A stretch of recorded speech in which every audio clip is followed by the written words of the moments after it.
One of the first things we hit upon to help us with compressing the video, as Mickey talked about in class, was changing from an RGB color space to a YCRCB color space.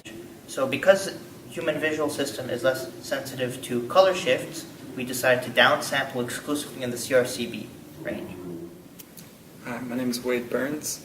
I was tasked with implementing a fallback plan, bare minimum, that would actually work in case anything else we tried didn't.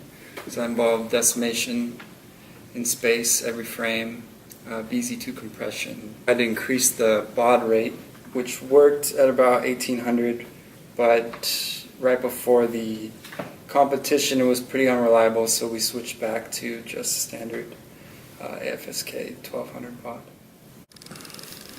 For transform encoding, we split the image into 8x8 blocks and took the DCT transform of each block.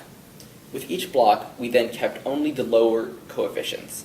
This means that we remove the high-frequency ones because those are less important to human vision.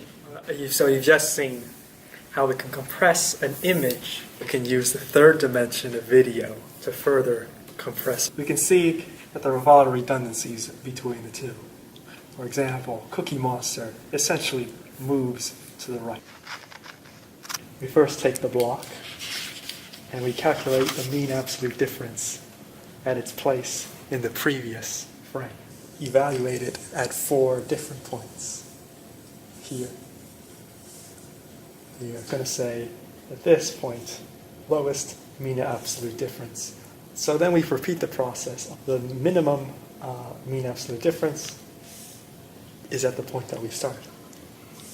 So then we have the search window. And as you can see, we found the location where this block nearly perfectly matches with the previous frame. The movement from the original location to here constitutes our motion back. Difference between the two frames will be very sparse, which will be much more compressible under the transform coding.